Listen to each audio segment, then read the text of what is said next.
So welcome everybody to the Institute for Poverty Studies and Economic Development's second Community Collaborative Network event. We first gathered back in the spring, and I see lots of familiar faces and new ones as well.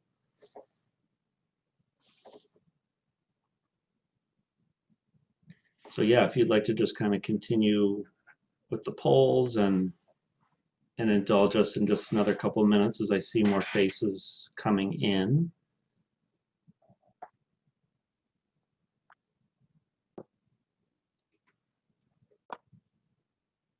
All right, great. So we launched the Community Collaborative Network last spring, and it was just before COVID hit. And we have in the CCN right now 20 community partners from a diversity of different communities and professional sectors. We have government, business, nonprofits, and on down the line. So while many of the community presenters that we had last time around certainly faced some headwinds in their community engagement efforts, we were able to connect our graduate students with everybody who presented and provide research and help them continue to pursue the ideas that they had to improve their community. So we look forward to doing that again and having another great conversation. So thanks for your time tonight, taking that out of your busy schedules. Again, for those who joined, I'll just loop back. My name is Steve Hanmer. I'm the director of the Institute for Poverty Studies and Economic Development here at SUNY Brockport. As I mentioned, this is our second community collaborative network, so welcome. Some logistics as we get started. If you can make sure that your name appears below your picture, that would help as we assign you to breakout groups. Alex Agnostic Kelly, and Alex, if you want to put your video on and say hello.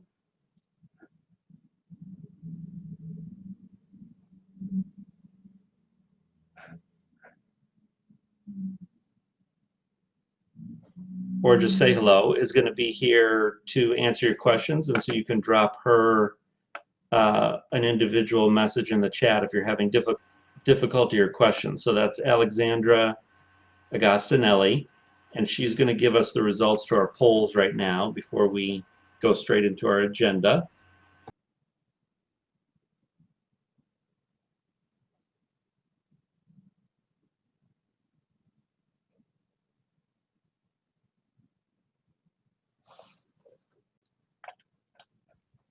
All right, there we can see it on our screen.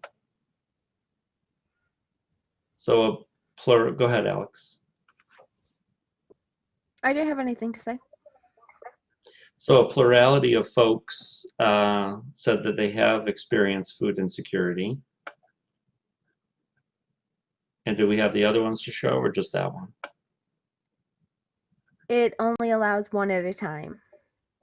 All right. Well, so that's interesting information to know about some of the folks in the room as we have this conversation.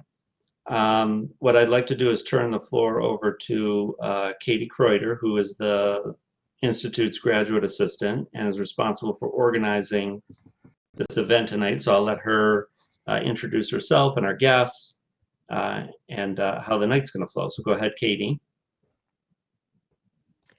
Hi, I'm Katie. I'm the graduate assistant with IPSED. And well, thank you all for coming. Just first, a little mini housekeeping. We are recording this session. It's going to be sent out this coming week. So I know there's a few of you who aren't able to stay on the whole time, and we also want to make sure those who aren't able to attend are able to check out the content if they are interested. So tonight we're going to have two presentations from two community organizations addressing food insecurity, mainly on the food distribution side. We have Tom Silva, and he is the community advocacy specialist at Foodlink, and we also have Katie Jo Sotheby, who's the executive director of Rock Salt South Wedge Food Pantry and Food Program. So we are just going to go right into that. If Tom, are you all set to go? Hey everybody, yes, I think so, as long as you can hear me. Yes. Cool. And then I will go to share my screen. And is this showing for folks?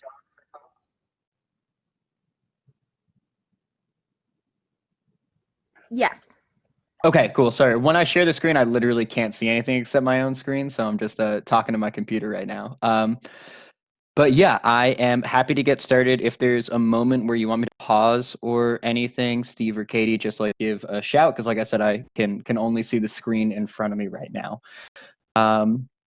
And I'll take it away. So thanks everybody for joining tonight and for coming and being interested. Like you said, my name is Tom Silva. I am the community advocacy specialist at Foodlink. I've been with Foodlink for about 6 years now in a variety of positions, from direct food distribution to some of our advocacy and policy work. And I am just going to walk you through a little bit of background of what Foodlink is and what Foodlink isn't, talk a little bit about what we've seen on the economic impact of COVID and the food security impact of COVID on the community, and walk through one of our primary models for addressing COVID right now and talk about some of the challenges and limitations and things that we're hoping to work through as we continue to work through this as a community for the next 12 to 18 months we're anticipating.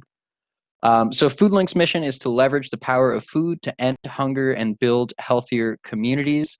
What that means is that we have been working for 40 years in Rochester and the 10-county area surrounding Rochester to address the symptoms of food insecurity, which are people needing food today, and the root causes of food insecurity. So the things that we identify as the social determinants of health, things like housing, things like racism, things like all of the other issues that go into poverty, as part of our role, not just to distribute food, but to actually work on those issues as well. So this is a map of all the area that we work in. There's a food bank that covers every county in the United States. Prior to COVID starting, there were about 136,000 people who were considered food insecure all across this region. And it's important to consider as we move through this presentation that the majority of the numbers that we're always going to have to estimate food insecurity are going to be lowballs, because they're based on surveys, they're based on kind of extrapolating from federal poverty data, and it's just never going to quite capture the entire photo. But across the service area, that's about 10 to 13% of people, depending on what county that you're in. So Feeding America, which is the national network of food banks, projecting anywhere from 40 to 45% increase in food insecurity just in our region as a result of COVID. So that's 200,000 new people living in a food insecure household. And that food insecure household is a USDA very technical definition. And it's basically people self-identifying as not having enough food for a meal at least once over the course of a month, or not knowing where their next meal is coming from in that same window of time. So we provide services all across these areas, everything from direct food relief to advocacy, and I'm just going to run through some of those things now. The main thing to know about Foodlink is that we are a food bank, not a food pantry. So Katie Jo is going to get into a little bit on what being a food pantry is like right now and doing direct distributions as a pantry. Food banks are the back end of most of the charitable food network in any given area. So you can think of a place like Foodlink and food banks similar to basically like the Costco or the Sam's Club of the emergency food world. We are a bulk buying organization. So this photo here shows our warehouse. We've got aisles and aisles of racking. We've got millions of pounds of food that we distribute every year. And the way that it works is we get food directly from the USDA. We purchase about a third of the food that comes in and out of the warehouse.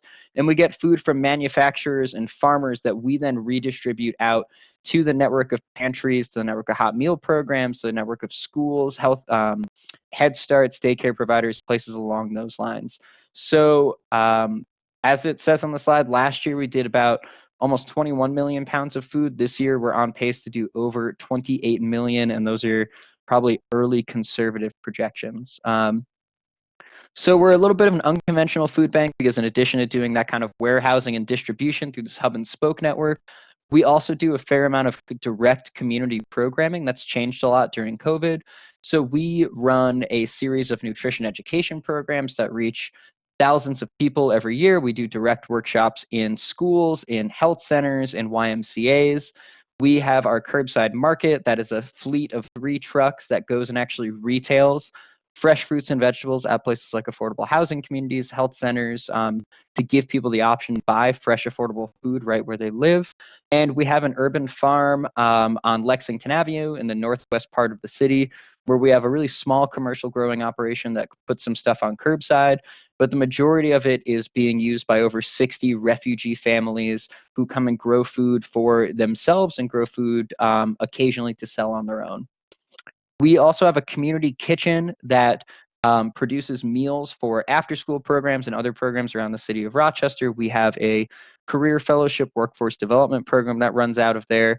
And really important to note, since COVID started and the school district shut down, we have produced over 600,000 meals for Rochester children. And that number is only continuing to rise, and we're doing those at rec centers. They're being distributed on mobile vehicles all across the city. So getting into some of the impact of COVID-19 on food security like I said earlier, we're seeing about a 40 to 45 increase in food insecure individuals in our region. So the graphs here will show you what that actually means. But in Monroe County, that means a jump from about 11% to 16%. And it's important to note the impact is not just Monroe County. It's actually felt in some ways even harder in places like Allegheny County on the furthest south end of our service area. The poverty looks much different in Allegheny County than it does in Monroe, but it is just as severe and hitting families and individuals just as hard out there as it is in the center of the city.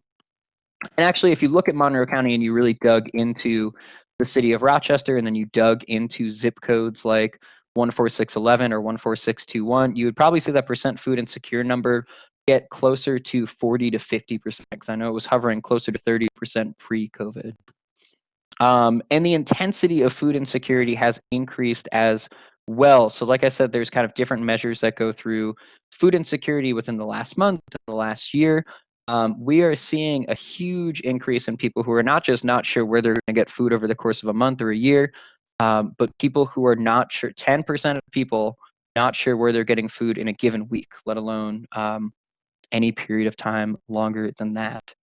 And an interesting story to take home as well is that as of July, there were fewer households actually receiving SNAP benefits, which is named for food stamps, food assistance issued on an electronic benefits transfer card to people, but higher unemployment. So if you look at July 2019 to July 2020, you actually see almost 4,500 fewer households receiving SNAP, and that households could translate to 2 or 3 times as many individuals, whereas you see almost 34,000 more folks on unemployment.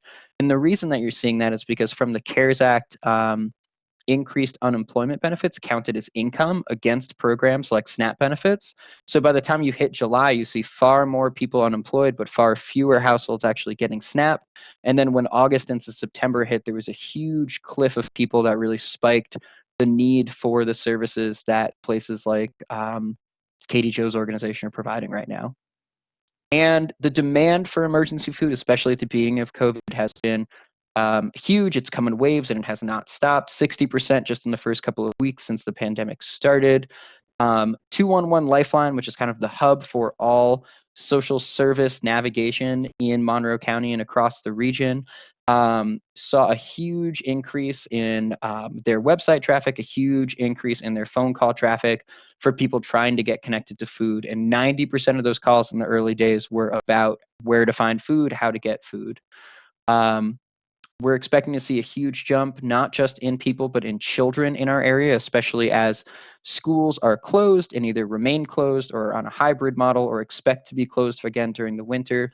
Knowing that many, many children in the area go to school and expect 2 meals a day to come from that school, putting the burden back on families is a huge lift for people.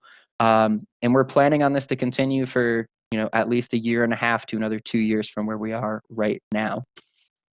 So our COVID response to date, we've done about 350 food distributions in this 10-county area. I'll go into a little bit more of what that looks like in a moment. Over 100,000 households served, almost 20 million pounds of food distributed, and kind of the list goes on here. We've experimented with home delivery. We've done a backpack program to get food to children at schools.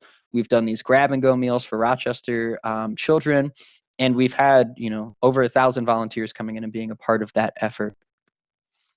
This Foodlink box distribution model is the main thing that I think we're going to be focusing on in dialogue tonight when we're talking about areas for improvement and where we need to go as a city and as a region to get food to people. So we've been hosting these food box distributions, and I say food boxes because we are either packing these boxes ourselves, or we're getting them from the federal government, or we're getting some assistance from New York State, depending on what month we are in. But for the most part, it is pre-packaged boxes of either fresh food or shelf-stable items. Usually we'll have something like gallons of milk or boxes of produce accompanying it. And we're doing about 13 of these every single week since the last week of March. So 4 of them are in Monroe County every week, at least 2 are in the city of Rochester every week. And then we do 1 per week in all of the other counties. All of those distributions, we register anywhere from 300 to 400 people, depending on what kind of inventory we have. And again, that translates to at least, multiply that by 2, 3, 4 for people in the household, and you'll get a sense of how many people are coming. And there's a solid amount of people who are coming every week or every other week, but at least 80% of the folks that we're seeing are new people every time. So new folks from March all the way through October. In the city of Rochester and in Monroe County, we do pre-registration via 211. So people will call 211 and sign up, and the operators will actually navigate them and put their name on a list. We do that so we don't get overwhelmed at the distributions and have to end up turning people away. And we just released a new online option for the next 2 weeks of distributions that has now filled up completely. These are relatively streamlined and as COVID safe as we're going to get them at this moment. So cars pull up on either side to create 2 lanes. We have people check in, they stay in their vehicle, they wear a mask, and they pull up to the different stations, the different food boxes or the milk or the produce, and they stop their car, and our volunteers put the food in the trunk or in the back seat. And when people are getting checked in, they get a number written on their windshield for how many households they're picking up for, and that tells the volunteers how much to put in. So it doesn't require people to get out of their car. It requires incredibly minimal interaction between the volunteers and the people receiving the food. And thus far, we've not had any COVID-specific issues at any of these. And one of the biggest issues is that we have an uncertain supply of food for this. So we have been packing food at Foodlink and in auxiliary warehouses basically since April in anticipation of a second wave. We have received multiple rounds of contracts from the federal government's Farmers to Families Food Box program that seems to go for 2 months at a time and then get renewed at the last minute, and then have a really serious lag time for when the boxes get distributed and what contractors get selected to distribute the boxes. So we right now are actually in the middle of scrambling to get enough food for our distributions this week before the next round of contracting kicks in for Monroe County to get boxes delivered from, as close as New York City and as far away as Indiana. Sometimes they're coming into our region. So our wrapping up here are limitations, challenges, and areas for improvement. We are really looking to find more ways to get people registered for these distributions. 211 Lifeline has been doing a really fantastic job so far in registering people, but the need is overwhelming and the wait times can be long. We just opened up this online distribution system, and we're looking at finding ways to get that out into the community through peer networks and through kind of relationships in different neighborhoods on a block by block basis, making sure people know what resources are available. We have a major need, and I know Katie Jo is going to touch on this more, to invest in systems that reach individuals without transportation. As you probably saw, these are drive-through distributions that we're running. A lot of people are getting rides from their family members. They're picking up for other people that they know.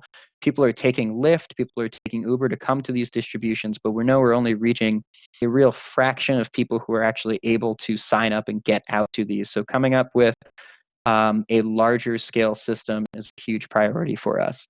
Foodlink as a food bank works in this hub and model, distribute food to organizations who then give it out to people. Much of our network, the hundreds of agencies that receive food from us prior to the pandemic, have vastly different capacities. Some of them are really firing on all cylinders right now. Some of them have shut down completely. Many of them are faith-based, and they're staffed by older adults and people who have underlying conditions who they themselves are unable to operate for that exact reason, because they're just as at risk as that they're serving. And in the long term, looking at how Foodlink and other organizations in the community can plug in not just to the charitable food work that we're doing, but really advocate for the stronger government programs and assistance that people are going to need to get out of this and to get to a point where if a disaster like this happens again, we are not scrambling in the same kind of way. And just to underscore that point around advocacy and policy, this chart here shows the percentage point of poverty reduction caused by different federal initiatives early in the pandemic, specifically during the CARES Act. So CARES Act got us enhanced unemployment benefits, and it also got us the stimulus checks. So you see pretty quick turn for a couple of months. The stimulus checks really help keep people floating along, but those enhanced unemployment benefits really doing a lot of the heavy lifting in keeping people out of those long lines to be getting food. There have been other programs like Pandemic EBT for children who missed meals in school. There are emergency SNAP allotments. New York State is doing a lot of work right now to make it easier for seniors and college students to get SNAP benefits. But these are the long-term solutions that we need to invest in to make sure that people are able to get food in the future. And I am going to wrap up there. I think there's plenty of opportunity for dialogue later, but my contact information is on here, as is all of Foodlink's social. So I am going to stop sharing. All right. And pass it along. All right. Thank you, Tom, very much. That absolutely set the stage well as we transition into looking at some grassroots innovations that have also taken place in the last few months. And so Katie Jo Sadavi from the South Wedge Food Program is going to do that in just a minute. We teamed up with them maybe a couple of weeks ago, maybe a month, and so we took some of the data sets and we did some work. But before we get into that conversation, I just wanted to add to what Tom said. You know, we know we have some of the highest poverty rates in the country here in the city of Rochester, but when you really look at who's struggling, people up to $50,000, $60,000, $70,000 a year and more are still vulnerable. And so we're working on that public benefit project with Action for a Better Community. We're trying to map out these different benefit programs like SNAP. And so when we look at the whole system, we really do have lots of areas to advocate for reform. And so if you're interested in that area, reach out. We can plug you into that conversation. But as we talk about today, that idea of grassroots solutions, right? So what are some different ideas that are being incubated?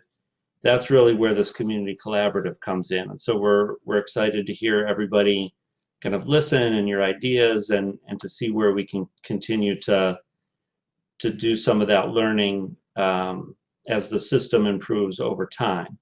So like I mentioned, we were able to connect with Katie Jo and Josh Knobloch at the South Wedge Food Program, and we analyzed their data going back to May for the food delivery that they started doing. So shifting from having people come to a physical location and trying to coordinate delivery out to individuals. So what I want to do is share a map with you real quick. So give me a second to bring that up.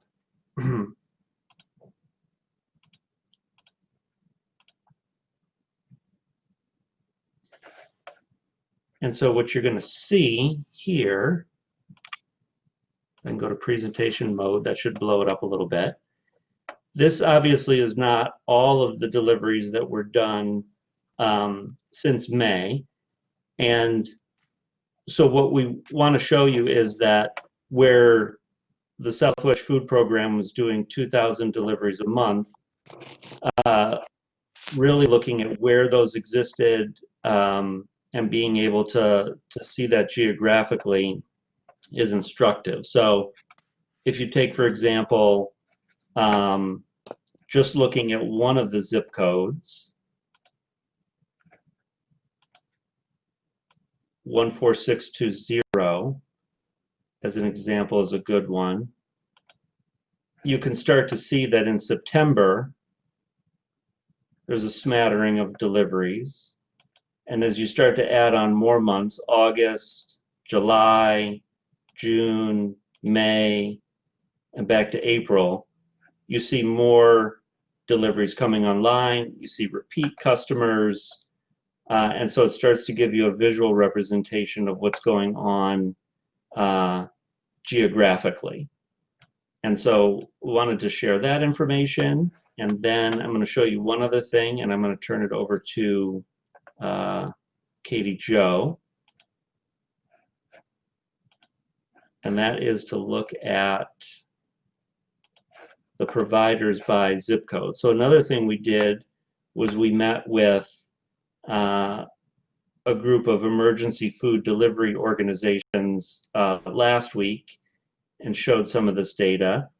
And so what we are looking at here is the geographic distribution of zip codes that the different organizations follow. So you could see for the 14617 zip code, there's several resources that folks can reach out to for food delivery. And of course, this is all in addition to 211, and where Tom said there's upwards of 200,000 people across the region that are food insecure. That'll be interesting to, and yes, Aubrey, we can send a version of this map around. And so I'm going to turn it over. This is the kind of information and partnership that we want to have, and so we're excited to be working with Katie Jo. I think she'll share that it's great to see this information historically, but there's also this whole other challenge of solving for the timing of this emergency need and having real-time responsiveness. And we were just absolutely impressed by their operation and what they've done, among others. And so I'm going to stop talking. I'm going to turn it over to Katie Jo, and before we go into the breakout. So take us away, Katie Jo. Gladly. Thank you so much for giving us this opportunity. And we've been, like you said, so excited to see our data in a map because we see the nitty day-to-day, does this particular box have eggs or not in it? But seeing the overview, we hadn't stopped a whole lot during the pandemic to see what the just to take a broader view of the change. We were just surviving it. But to give people a little of an idea, the South Wedge food program is in a big old beautiful church in the South Wedge. A church that is not built for deliveries, it's built for a church. We share a driveway with a very patient neighbor and don't have a loading dock or a parking lot or any like walk-in coolers or freezers or anything. The food pantry existed since the 70s in one form or another and actually outlasted the congregation who shrunk and then needed to close 5 years ago. And has been growing ever since. We were already kind of outgrowing the space and we kept taking up one room after another before the pandemic. But just to give you an idea of scale, in March 2019, so that's not this last March, but a whole year ago, in the whole month of March, we served 297 households. And we were a shop through program, as Foodlink encourages people to do. We were set up just like a grocery store, and people could come through and pick their own food, a certain number of items per food group, depending on the size of their family.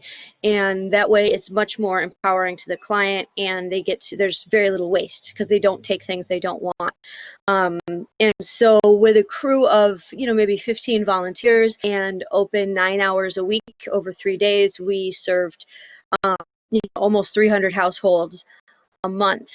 By just before the pandemic in March, we were at 530 households a month. So we already had grown over that year in a way that we were like, oh, we might need to like, you know, get an addition on or something. And when the pandemic hit, we thought we had prepared ourselves in the fact that we might double again, or we might even triple in the number of clients that we were getting, but we really had no idea. And so in April 2020, as the pandemic was kind of ramping up, we were up to over 1,000 households, and then kept spiking and was very much influenced by what the government was or was failing to do to support people. And we're now up to the point where we in October served 3,668 people in October. So we've grown by like 700% from what we're used to doing. We were able to hire 3 new staff members. I was the only staff member, me and the custodian, for most of the time that I've been there in the last 5 years. So we hired new staff. We thankfully, people were really generous in their donations, and there were grants available, and so we grew by 600-700%, and our donations grew by 600-700%, which just astounding to me. Every step that we went, when we thought there's no way we can serve this many people, the community would come through, and volunteers would come through. One of the things that we realized, and I say we, but really it's one of our volunteers in particular really pushed me at the beginning of the pandemic to say, there are way too many people for whom the buses are now not safe, and their social workers cannot visit them anymore because COVID put an end to in-person visits for all caseworkers and social workers. And we need to deliver. And I think one of the things that I've always been really thankful for and passionate about is making sure that the food program is staffed by people who've been food insecure. So most of our volunteers have always been people who are both customers and volunteers, and they can look at a box of food, remember getting that box of food either when they were poor or last month, and say like, this isn't really enough, or why on earth you're giving people pancake batter without eggs because you can't make pancakes that way, and little things that you would miss if you weren't actually food insecure. And so one of our food insecure, both clients and volunteers, said, you can't just expect people to get here. And we had never delivered before, but I make a policy of listening. The people in charge are the people who know what it's like to be poor. And there were a couple of campaigns, actually, Robin Wilt's campaign and the Bernie Sanders campaign. Neither of them got elected, sadly, but when their volunteers couldn't go door to door anymore, they said, we'll be your delivery team. And we are also very thankful to the United Way, who put up Volunteers United, through which we could recruit a whole bunch of volunteers.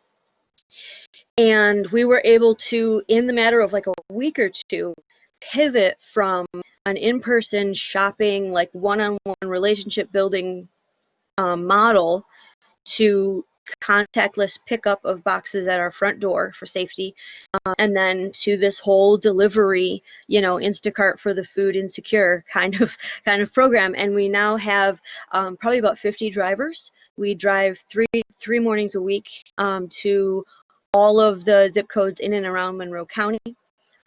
We did all the zip codes until just recently during like the real emergency phase. And then now that people have adapted a little bit, and we have a better idea of how many clients we're going to have, we've pulled back our delivery range to just the city itself and the immediately surrounding suburbs. So we'll go out to maybe the nearer parts of Shiloh, but not all the way out to Churchville. We'll go up to Irondequoit, but we try not to go all the way to Webster, the outlying areas.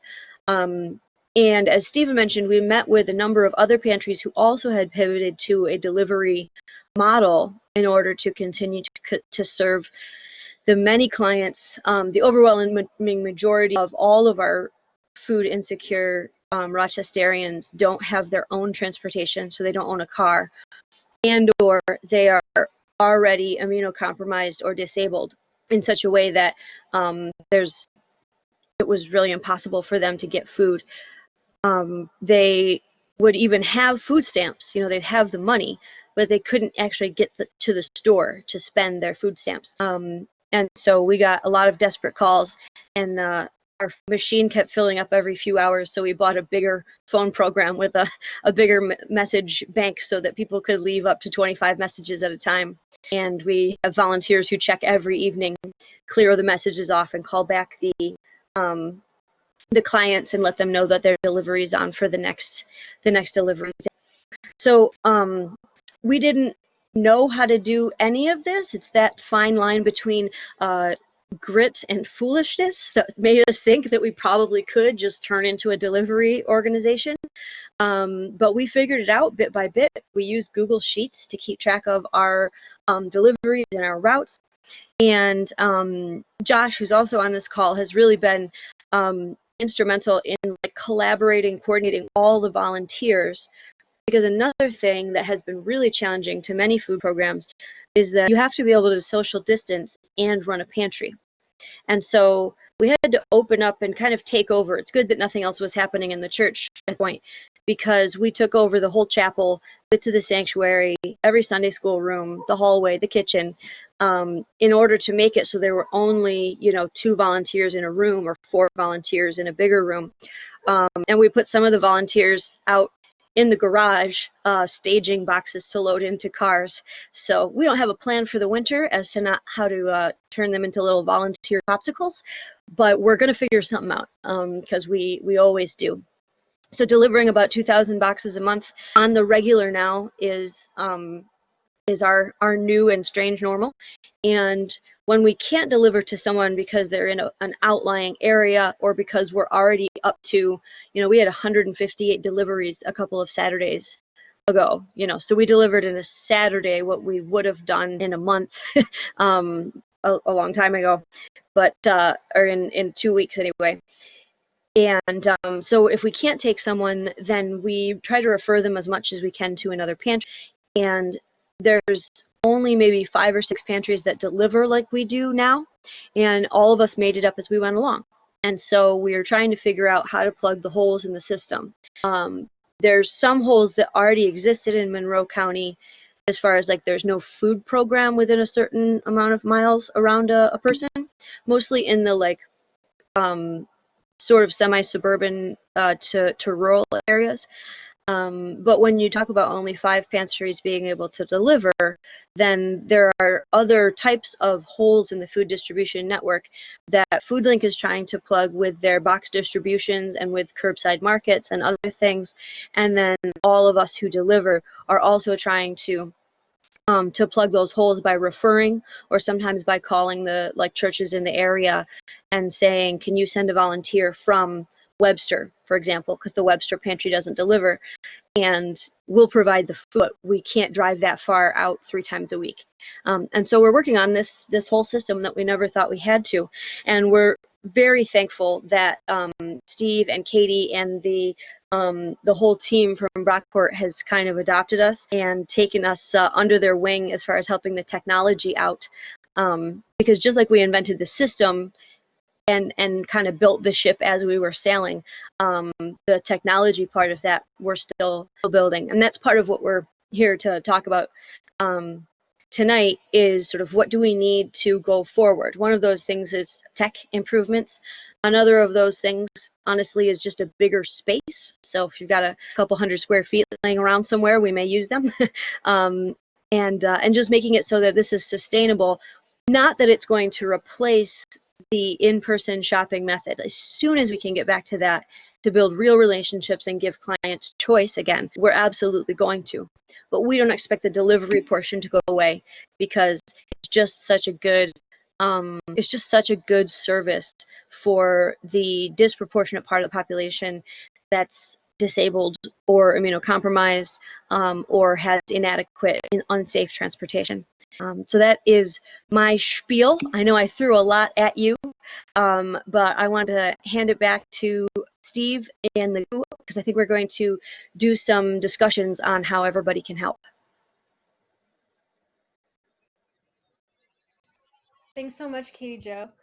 And thank you, Tom, as well. So we're going to be going into breakout sections. I'm putting in the chat the for you, and you should have received this in email, but just in case, I want to make sure you have the agenda for tonight as well as the questions for this section, which are on the second page of this document.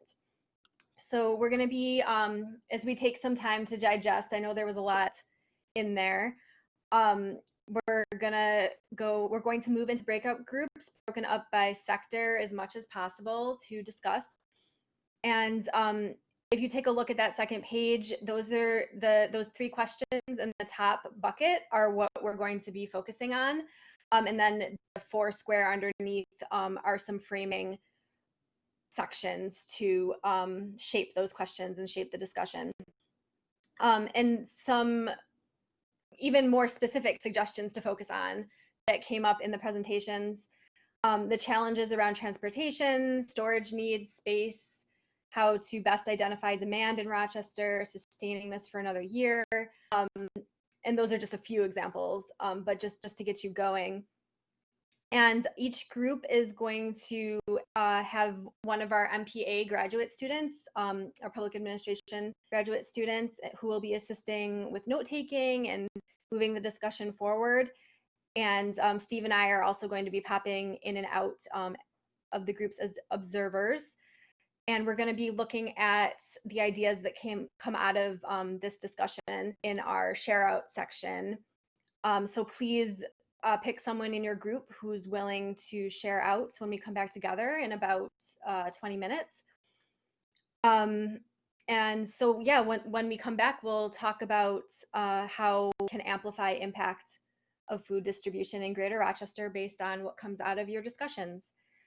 Before we get going, are there any questions? And you can also feel free to ask questions in the chat during this time too. All right, it looks like we're good to go.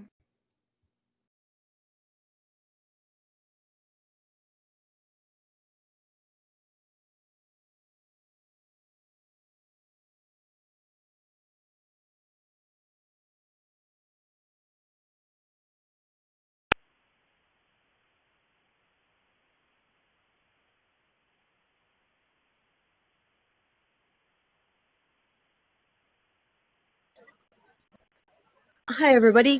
Can y'all hear me in this little breakout group? I can hear you beautifully. Great. Can everybody make it so we can see your faces if you don't mind? If you need to keep your camera off, that's fine. But I know I do a lot better when I can, you know, see your pretty faces and look at it. Who is it that I'm talking to? So, hi, Chris. Hi, Katie Jo. Oh, hey, Allison. I know you. Right, figures we would end up together. Yep, that's pretty great. And then looks like Alexandra, you're gonna moderate us, make sure we don't get off track here. I'm just here to record. Oh, you're recording. Okay, cool. Yeah. Yep, I'm the grad student, so I guess I'm the moderator. Okay, good. She's labeled as moderator, but that doesn't necessarily mean it's true. Right. Great. And who else do we have in the group? Hi, I'm Ana Martinez from the Core Center. How What you do you guys doing? We're a recovery enhancement outreach community center. So we focus on those that were previously incarcerated, have had a history of substance use disorders or mental health disorders, and just help them by helping them reestablish themselves back into the community, and anyone else that actually does need help. We connect them with resources. We have a computer lab. We help them with their resumes, look for food. When all of this happened, that was one of our main things that we had to focus on. So yeah, we're just a big community center that tries to help out. That's great. Thank you. That's so important. Yeah. And then I think we just have one or two more. Caller 5513 there. Do you exist? Hi, yes. I'm unfortunately driving at this time, so I'm just doing it through the call. But my name's Catherine. I usually go by Kat. And I'm also a grad student. Okay. Awesome. Drive safe. So Chris, did you want to lead us into that first question there? Don't want to waste everybody's time. Yep. So if just trying to make sure I have all the resources available, I believe the first question is, how can we enhance food distribution during this time of economic recovery and COVID-19 restrictions? Is that the question? Am I on the right page? Yep. And do you guys have any ideas? Because I know you're part of the Institute for Poverty Studies. We need your ideas too. I was kind of confused about the question. Can you ask that again? I'm sorry. Yes, sorry. How can we enhance food distribution during this time of economic recovery and COVID-19 restrictions? That is a hard question to start this off with.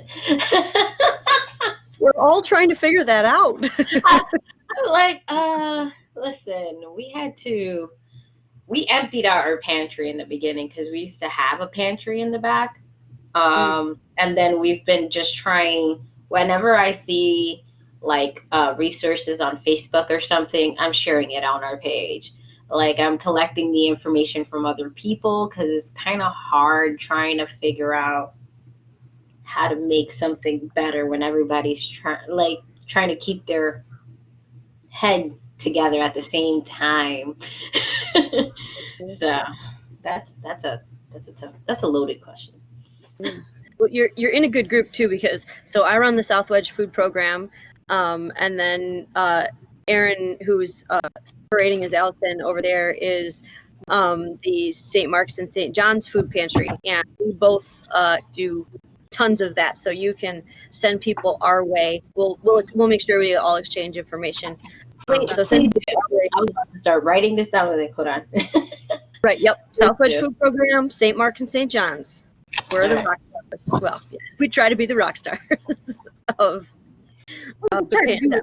I don't know about rock stars. Y'all are the rock stars over there. I don't know. Don't get Make us that feel alone. Just trying. Yeah, I mean every pantry is different size, and even if you wanted to say something about trying to keep the relationships with 14609, which we've really we've gone into pandemic mode, we've lost most of the relationships day to day, but somehow St. Mark and St. John's has managed to keep in touch with your people.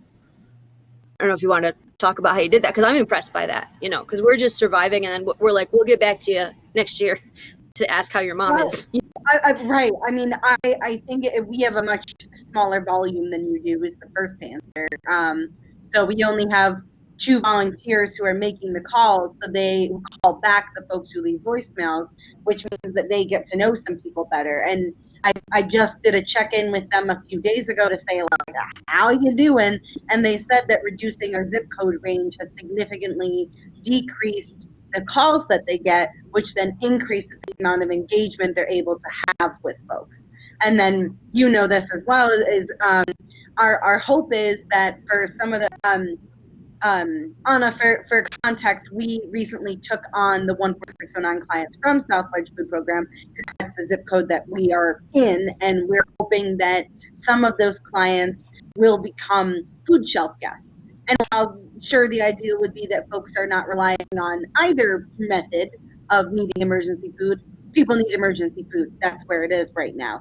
So if at least we can have them be coming in person, we can tailor the boxes a little more that they're getting. We can give them a little bit more, a little extra. We can have a face-to-face, even if it is only a couple minutes. You get to know people a little better. It is maintaining that relationship. So as part of the phone call that Katie Jo is mentioning and that Steve was mentioning that we had last week, Foodlink very much stressed to us how they would like us to not be doing deliveries. And it's like, okay, great, that would be fantastic, but here we are. And, to try and have client choice and to have those relationships, but, we're also just in survival mode just like everybody else. So it's a balance between just trying to make sure everybody gets fed and hoping that folks are able to get more of the resources that they need as much as possible. If I'm calling someone back, I'm trying to find what other resources are available to them so they're not calling us every week.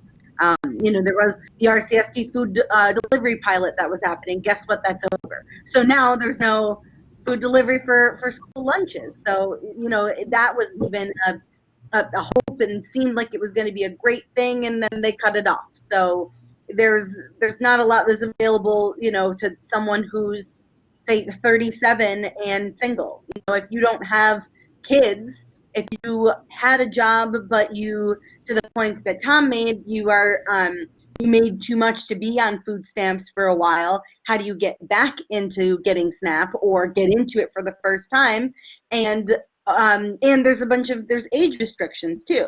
It's necessary and great that there are lots of programs for seniors, but what about programs for folks who have a disability, or for folks who don't have either of those things, but that is certified but are still immunocompromised and unable to leave their house?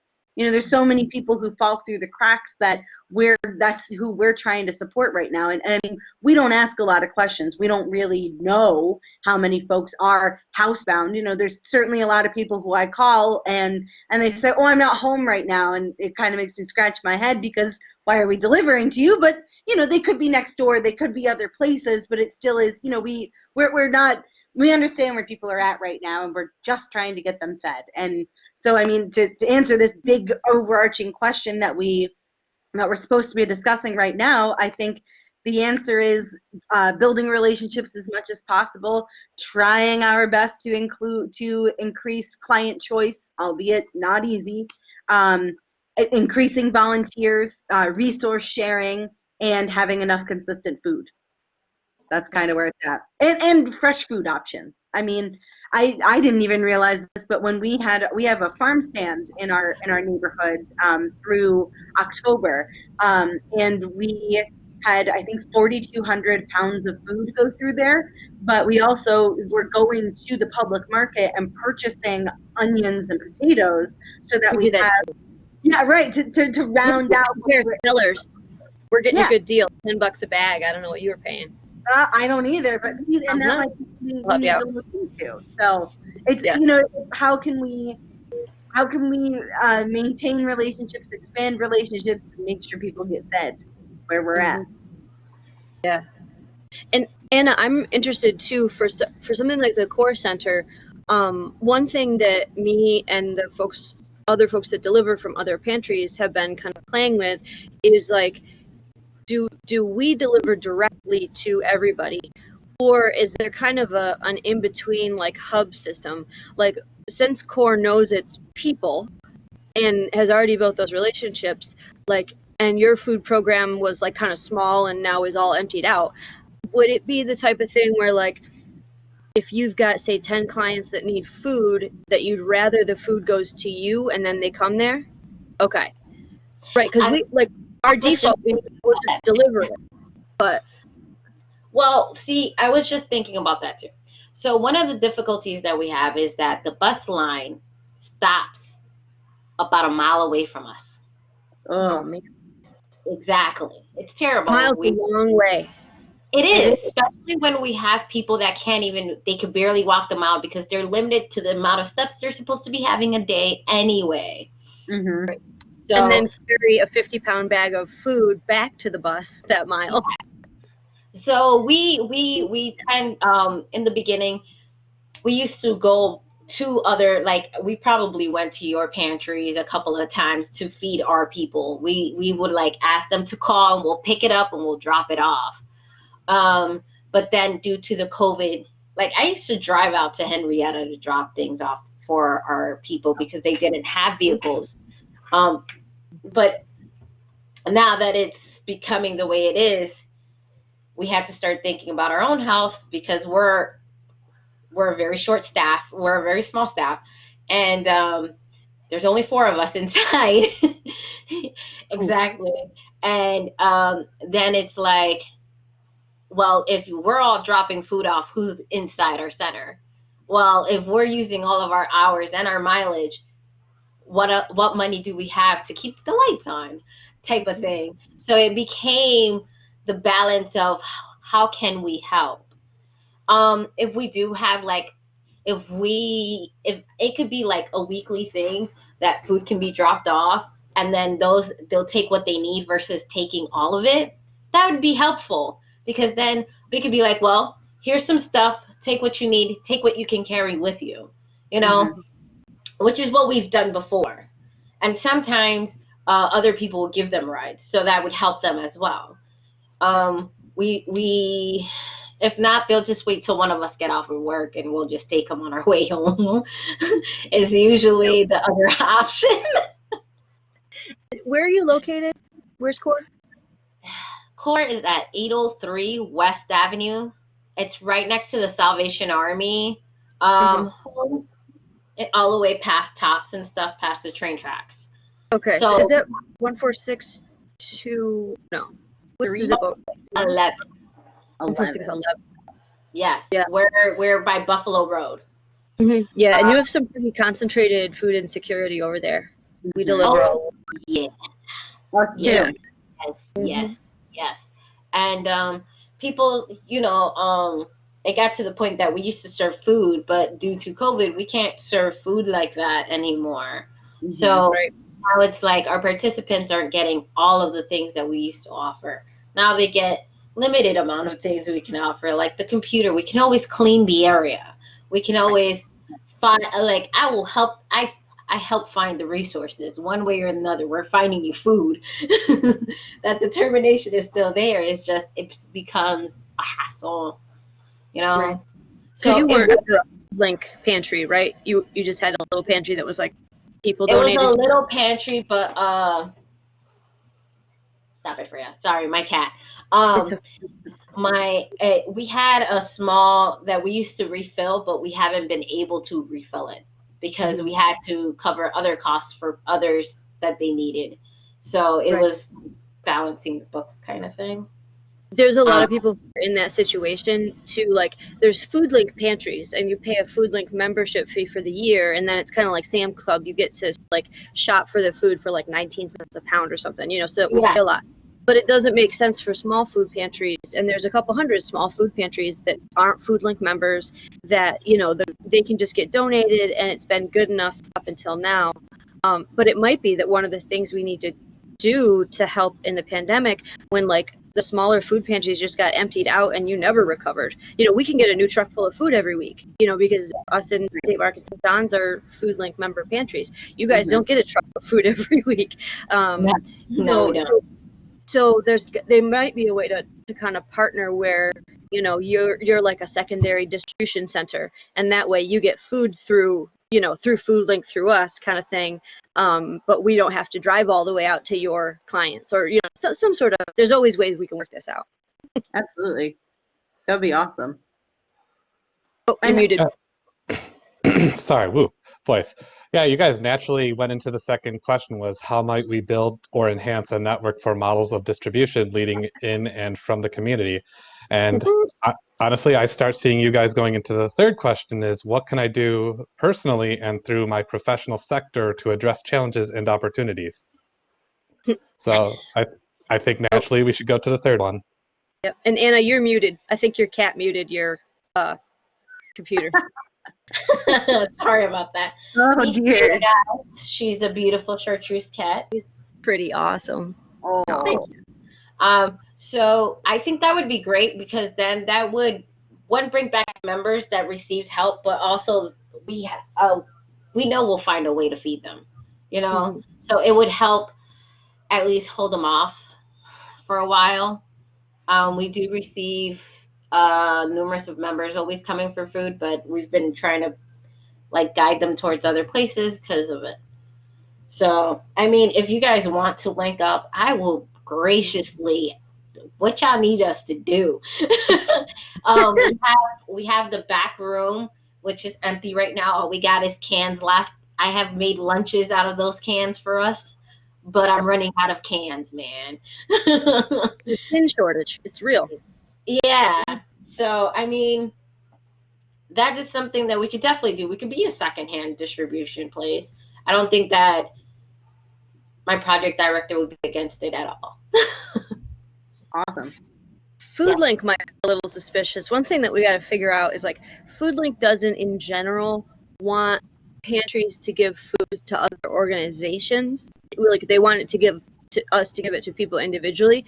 And I totally get that, because if it sits in someone's car for more time than it ought to, and then it gets transferred to your organization, they don't know that you have the proper storage facilities or refrigerators or whatever, So they're trying to keep people from getting killed. But that was a pre-COVID thing. So like we are Foodlink. We are Foodlink approved. Like we had Foodlink before. It's just the funds disappeared on our ends. oh, so you're a member. Yes, our funds is just non-existent anymore for that part of it. Okay. So that's good. So that's a fundraising thing rather. So you could get a Foodlink truck to just drop a ton of food off at your place if you had the money. Yeah, that part right there. That's different. It's real. Yeah. Yeah. But we can help with that too. There's ways. And also, I mean, there is also ways of like meeting up with you guys when the food is distributed. That way it's not in places for long periods of time. That way it's like, okay, here's your part, you take it, and we put it away in our, because we do have refrigerators, we have bookshelves, and we have closed cabinets and stuff for the food. It's a whole little, it's small, it's not huge. So, I mean, yeah, it's just, it all disappears very quickly right now. Right. Are you connected with St. Peter's at all? St. Peter's Food Kitchen. They're between Brown and Main. No. Okay, so they're in 14611, and they do like hot meals 3 times a week. They don't give out groceries, but they cook, and now they're doing hot meals to go essentially. But they're a great place to send people. I'm gonna send you my whole list of food pantries so you can just like look them up. And then also in your area, the Baraka Muslim community has their own. We do send people there. Okay. Because Cool. we have a few members that come in from that area that told us about it. We have their flyers up and everything. Nice. Okay. Yeah. Katie's list is awesome, and it's great because then folks like you can find something based on where someone lives and not just near you too. She's got great list. Yep. Yeah, so I've got the list of participants, Anna. So I think I have your contact information already, because I'm in the know. But make sure that you've got my email too. Okay, no problem. Before the end of the day. Yeah, I've got you. A. Martinez, Community Alternatives. Yes. Bam. I'll share that with with St. Mark's and St. John's too. Okay. I know they're gonna call us back in a couple of minutes. Do any of the Brockport folks wanna like say something or ask a question? I mean, I know Brockport does food delivery or food. They have a food pantry that's fairly substantial. Well, then Kat too. Kat, did you have anything you wanted to add or comment on? I know you're just listening mostly. Yeah, sorry, I'm like super listening. I can't see anybody, so I hate to like just start talking and cut somebody off. That was my other concern. No, I was actually really interested back in the part where we're talking about like the smaller food pantries and like what happens when they run out of food, because I also work for a care management agency and for individuals with developmental disabilities. And so there are times where individuals living in the community may run into situations where they don't have food. And I think we really experienced that during this pandemic, that we were relying on a lot of like ministries and churches, but they were just simply running out. And then to the aspect that somebody had said earlier, I'm sorry, I can't see names and I have bad memory with it, but somebody carrying a 50-pound food bag to a bus stop is just not feasible.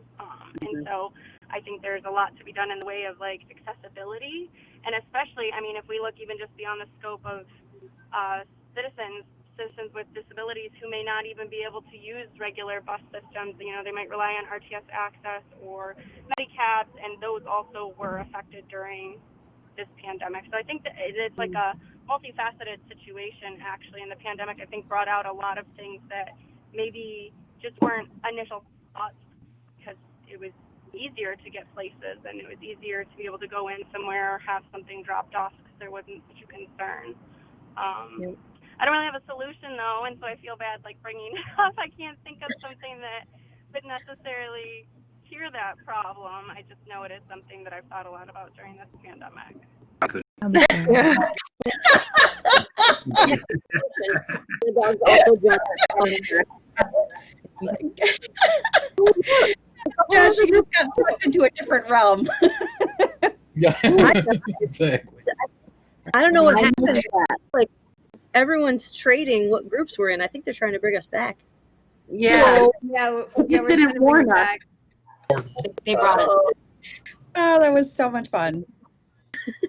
So I think everyone's back now. I hope you all had good and interesting and productive discussions. Would anyone like to share out any key insights or ideas that came up around addressing food insecurity and or streamlining distribution? I can go first. Great, thanks. You're welcome. Hi, good evening, everyone. My name is Shanice. I just want to make sure everyone can hear me because I do speak very low. Yep. All right, awesome. I was in a group with Timothy and Ken. Katie Kruder did pop in. We were discussing, oh, I'm sorry. I am one of the MPA students within Brockport as well, just so you guys can know. I'm in the poverty alleviations course. But we were discussing some of the points that were brought to us. And we definitely pinpointed that delivery, as you guys both mentioned, was an issue, as well as how we would be able to reach everyone. Timothy, within our group, he did give us some great insight as he does deal with software. And Timothy, please correct me if I'm wrong. But he does also deal with software and has his own company. And he was mentioning that if we were able to maybe do like a streamline with, web develop, excuse me, wow. Let me say that correctly. A web application that would be able to help the clientele reach within the network.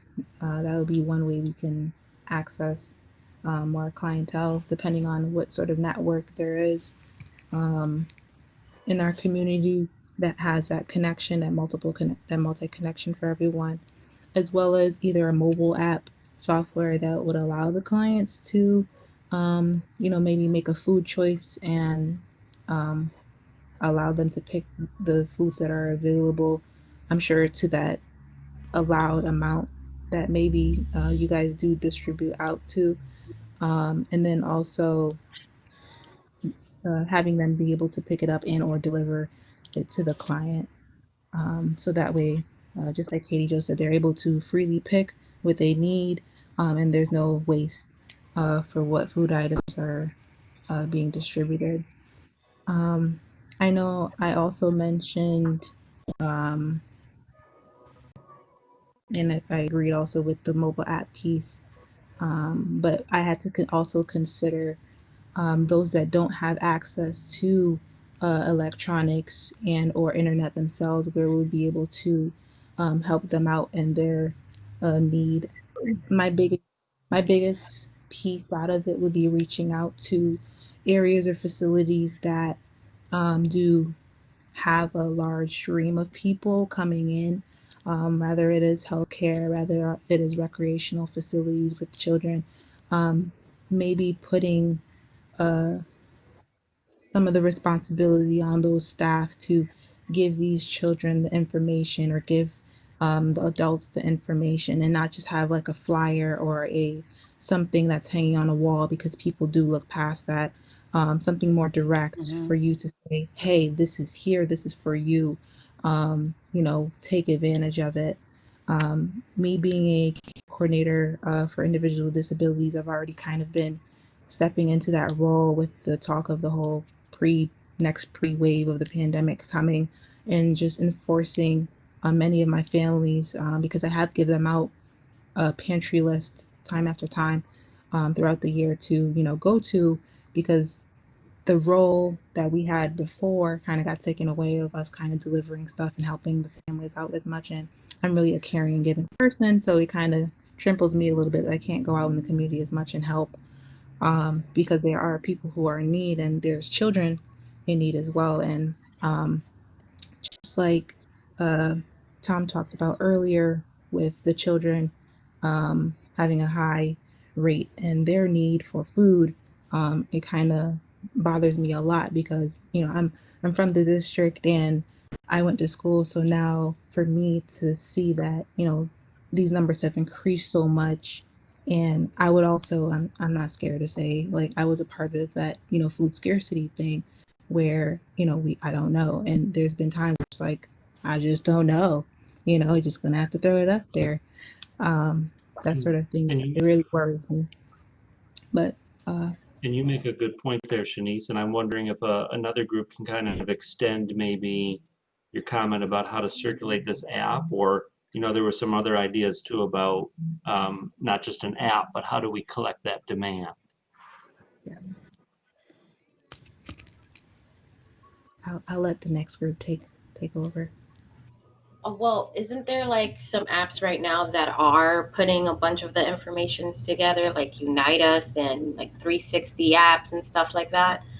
So wouldn't that be somewhere where those that have pantries and food also add their names, and that way it's a resource that they can give out to those individuals that they're seeing personally, resource managers and places like the Core Center that, we may not all be resource managers, but we all find resources for the people. Um, it would be great to have like a united front and of information being shared of what other people can offer to have that impact. No, Anna, you're totally right.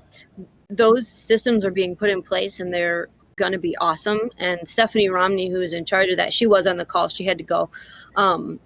But Unite Us and the 360 projects and the systems integration project are all they're all like a provider facing, so they're things we can use to get volunteers and then to send referrals. There isn't an on the phone app yet, like there isn't a part that faces the client where they can put their request in. They have to just see one of us or a social worker or whatever, and we put their request in. So I think what Tim from Data Brilliance is hoping is that we can make a mobile app so that people can like stick it in there and it goes to all of our computers with their requests. The next step.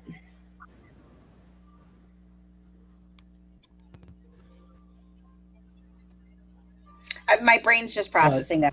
You guys see me like staring. Yeah. Our group also, Barb came up with the idea of relying on text. So people would text food, and then we could have like a corps of volunteers that are managing this text message so that it relieves them from calling into 211 and having to like sit for hours. So, and also, I mean, not everybody has access to the internet at all times, but a lot of the government phones, you can still just text. So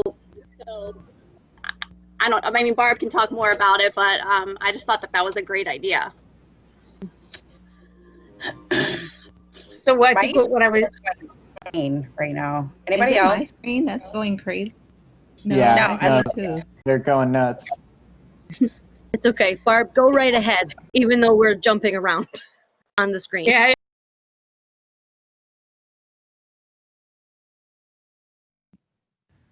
Barb, you just want to unmute yourself. I muted everybody because the sound was bouncing everybody.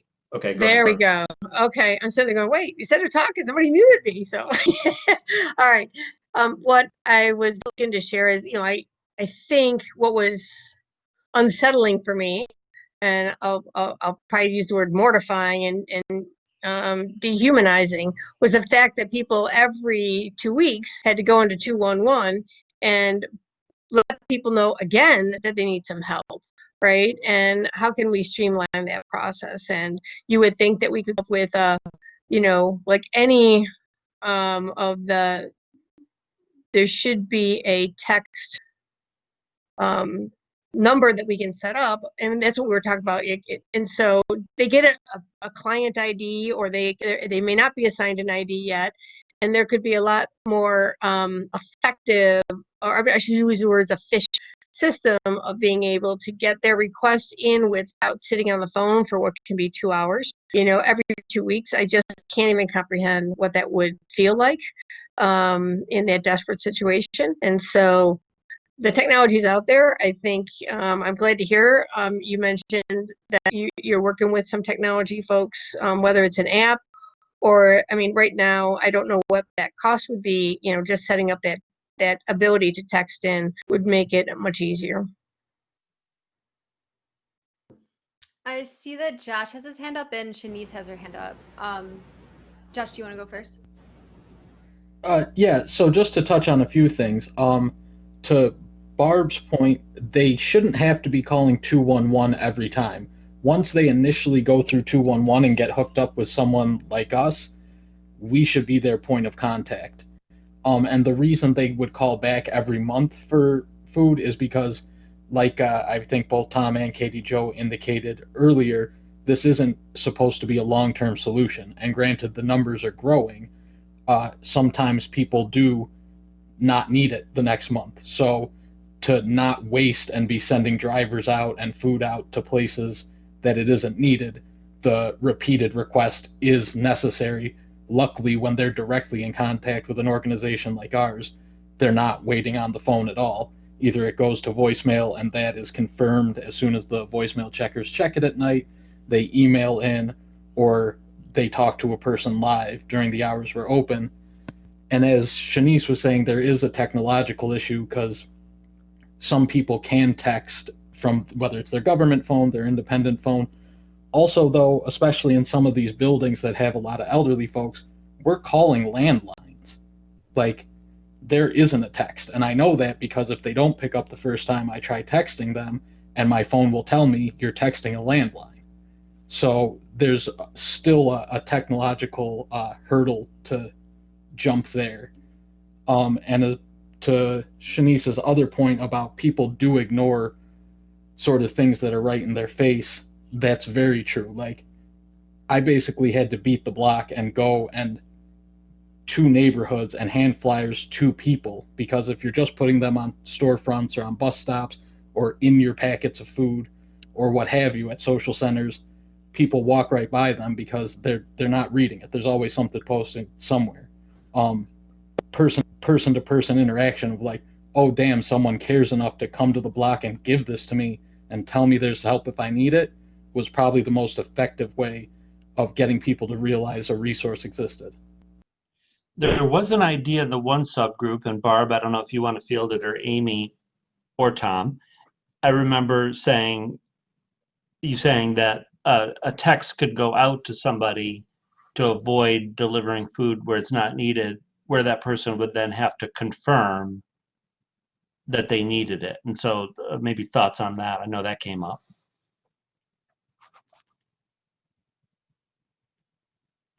Yeah, Steve, did you want me or Josh to answer that, or you addressing that towards someone else? Or Barb can jump in if I got it wrong. But yeah, I mean, what do you guys think about that? Yeah, so I'll clarify that. Yeah, I think you said it correctly, Steve, that, once somebody subscribed, and as, the other gentleman mentioned, it isn't necessarily supposed to be continuous. But if in fact somebody, it could be something where they, it could be, do you need your refill? Right? It's kind of, we talked about the prescription thing. Do you need your refill? And if they don't respond yes, then you don't have any work to do with that client, and allow them to have to be responsive to it was the thought that we had. It's just, knowing these other technologies are out there, it's not like we're trying to invent something new. It's a matter of getting this application applied to this situation. Yeah, that's super important. And we know too, I put in the chat that the South Wedge Food Program does have a Google number that people can text. And we made that separate from our pantry number because that's a, you know, it's frontier mail, it's based landline type of thing. And but we have a Google number. People can text that, and very often when I'm trying to confirm for the next day, if I haven't been able to get through, I text through the Google number to confirm, like, are you really going to be home? And then they answer a text quicker than a call from an undefined number. And that's free. You know, so really, like, any pantry who wanted to could set up a Google number that's text and advertise it on their literature that, like, if you need a, you know, if you need to come get food, if you need a delivery, you can text this number with your name, address, phone number, etc. So that doesn't take technology that doesn't already exist. One of the things, though, that is that, like, you kind of have to, like, we know that even though we're an emergency food program and we're not designed to be someone's main source of groceries forever, there's a large chunk of the people that we serve who are going to be food insecure for most of their lives because the system is built to keep people that way, you know. And so even though there's a lot of people working really hard, there's going to be a lot of folks who are permanently disabled, who have mental disabilities that make it so that they can't figure out another way to get food. And we've been kind of toying around with, like, yeah, what do we do? Like, right now we get a call every month from every single client or every single social worker that they need food again that month. And we kind of expect it because we do exactly 30 days, and a couple days before they'll call back. And the regulars get in the rhythm. But we're trying to kind of make a system that allows for new clients and lets us re-register people, like a refill, like you said. We haven't quite figured out how to differentiate those with the existing technology, but we're, you know, we and Tim and Steve and Katie are kind of working on it to do that. And I want to be respectful of everyone's time. I know we're getting down to the wire, but I did see that Shanice, I want to make sure you have a chance to, I know you've had your hand raised for a while, so I apologize. Go ahead. Oh, thank you. I just wanted to bounce back over to the thought that, just want to make sure I got everyone's name that did say that.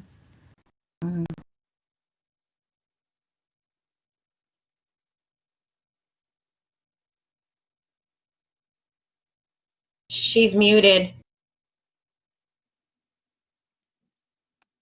Yes, we can't hear you. Did that work? Yes. Okay. All right. Yeah, to go back to what Aubrey and Barb said, I know Barb just head out, but the text piece,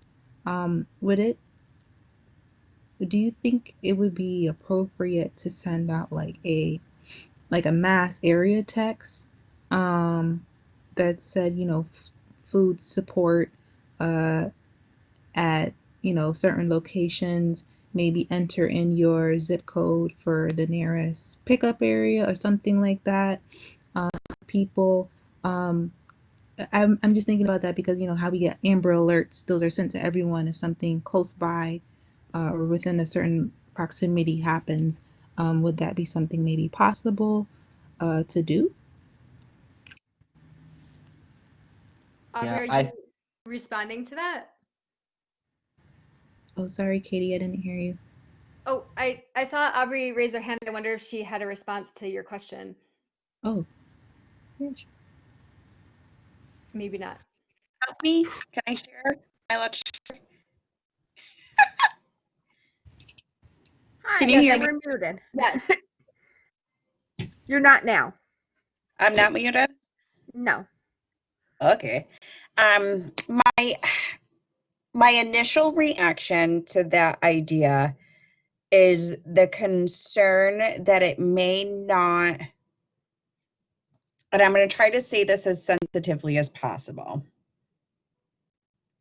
It may end up going to families that don't necessarily need. And is that then going to take away from the families that do truly need, right? And it almost has like a spammy feel to it, right? So we've seen the Facebook scams, we've seen the Instagram scams. You know, how can we package it to where it is tasteful and tangible and really built for those that will benefit from it and not necessarily take advantage of it. Does that make sense? Yeah, and also not overwhelm whatever food bank that it, or food distributor it would go to, because well, because the food bank has so much to give, not every individual food program is set up that if say 50% of the text messages go to people who then respond, that they would be able to immediately meet that. And that would require more coordination between whoever does their ordering and their volunteer coordination and getting more of what they needed from Foodlink. And it could be a potential disaster for a program who didn't have the infrastructure, I guess, is the moral of the story from my point of view.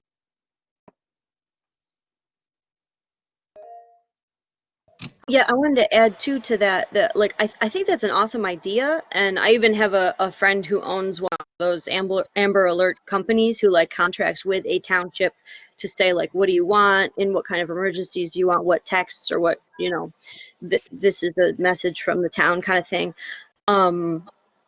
Like Tom said, that from Foodlink there, that like if you send that text out, you will get so many responses back that no one will be able to respond to the need. Because the nature of food is that, like, if we were a charity who provided for rent is a set amount, and once we got to that amount, we would pay that person's rent, or these, you know, 100 people's rent, and we would be able to like budget that. Food is where people adjust their budget so that if their rent goes up or if their healthcare goes up, they adjust that with food. So like the demand is always squishy. It's not like there's a certain amount of food that people need, because like teenagers eat more, like somebody dies in your family and doesn't eat, or like you get, you know, a crazy food or a heat bill in the winter and you eat more ramen in the winter, whereas in the summer you can afford meat. And like there's just different ways that people adjust their budgets according to food. And the tricky thing about food, being in the food business, is that the need is never and will never be truly met, because if someone can save money on food so they can buy all of their medication instead of just half of it, they totally will, you know. And it's not even like, I like Aubrey, that you're careful to say that politely, because we know people aren't like, just some people take advantage, sure, but usually if people are going to take advantage, it's not with like USDA pork cans that they're trying to take advantage of. It's just that they're adjusting their budgets to, you know, and food is the squishy thing that they can do something with, which is both a really great opportunity and, you know, we will never like fill it. Like if we all doubled our capacity, it would definitely still be a need in there, because then people would buy something else that they needed because they didn't have to buy food. It's just, yeah. On the other hand, we have identified through some of it with the help of Steve that some like streets or certain areas are very high concentrations of food insecurity. And it could be that if you had the ability to text like a, you know, a 1 mile radius where there was a great concentration, that might be a more useful way to, you know, to make it work. But So this is a really awesome conversation, and we do want to keep the conversation going, but also knowing that we're keeping you past time. I will say that like anyone who needs to go, you're welcome to go. But first, I just wanted to well, first of all, thank everyone for being here. And we are going to have an optional like 5 to 10 minute networking session after this, so it would just lead into like anyone who wants to stay, we could just continue the conversation, and also share contact information if anyone wants to connect offline. This will be, as I said, this will be shared out, this recording will be shared out, and we also have a few other resources we're going to be adding. Yes, thank you, Aubrey. And so I just want to, and yes, thank you for that. I just want to make sure you have, and this will go out in the email as well, but I just want to make sure you have a couple of feedback survey links. If you have, the first one will take like less than a minute. It's just feedback on tonight's session. And the second one is a little more comprehensive, but really important as we shape goals going into the new year and making sure that we're really serving the community the best we can. So it has some, we're also going to be forming an advisory board. So there's the questions in the second survey are all important for shaping moving forward. And we'll be sending out information about the advisory board in that email as well. Am I missing anything, Steve? I think Aubrey was making the point that maybe her group didn't share, so a chance to add anything. Yes. But logistically, no. Okay.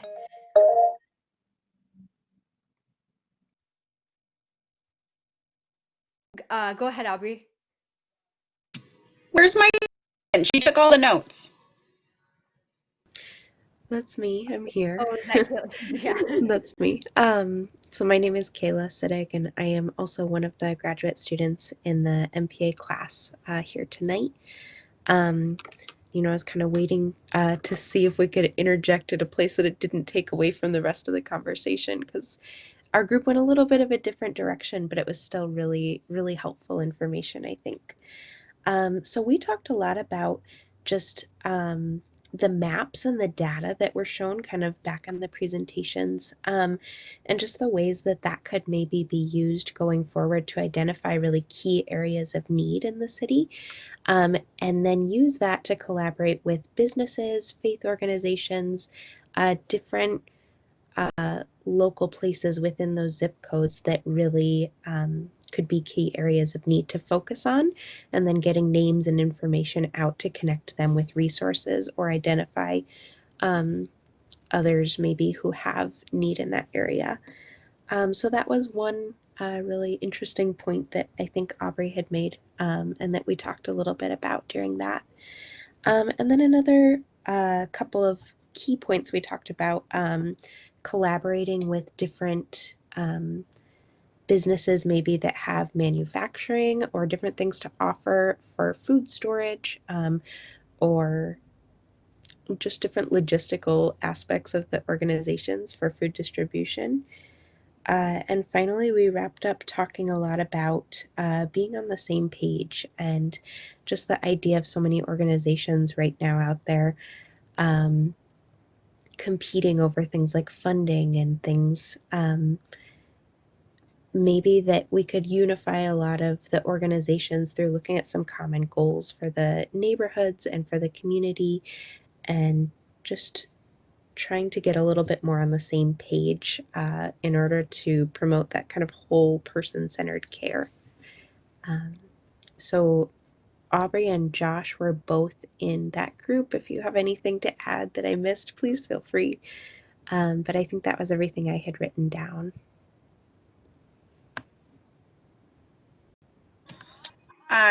Diving further into some of the potential partnerships, we talked a lot about, the strain of distribution. So I had mentioned the fact that Uber and Lyft both have charitable divisions, and that maybe there is a way for them to sort of employ their drivers to help with distribution. And then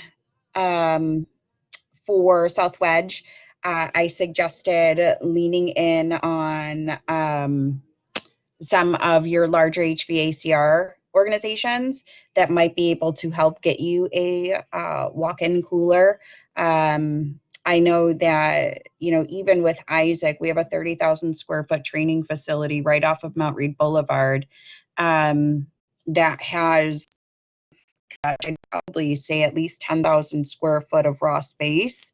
And that would be, it's like a converted warehouse that area potentially for a distribution center, or a central location, in that 14615 area. I don't know if you can hear, but I just drooled a little bit when you said that. I was really excited about that. I know. I was like, you have a what? Yeah. Yeah, the Isaacs are amazing.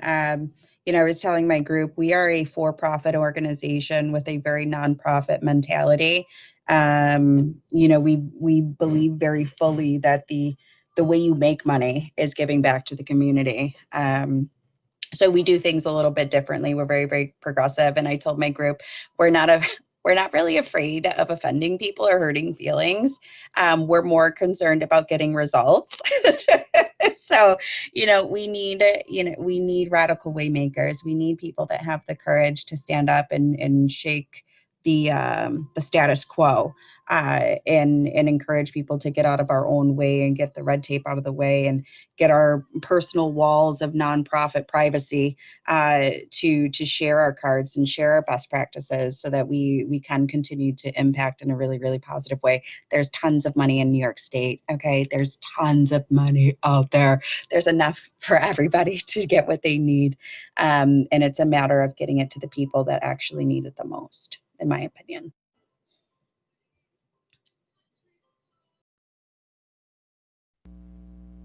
Yeah, that about covers it. Yes, our group was great. That's going to be our tagline, Audrey. Radical Waymakers.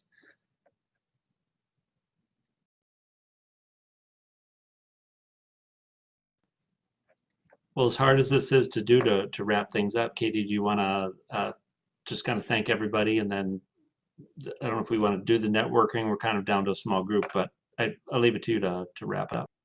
Yeah, and I would just reiterate, just thank you for coming. And there are a few people left, if anyone would like to stay.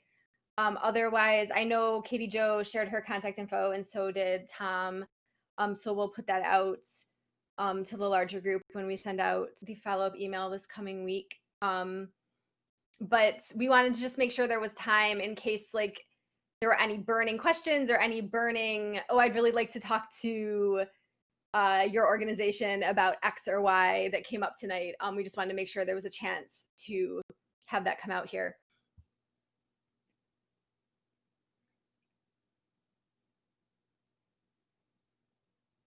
But if not, thanks again for a really productive time and great conversation. And obviously, we can't solve an issue as large and complex as food insecurity in this tiny time period. But I hope that we laid some foundations and some connections, and we'll keep moving forward.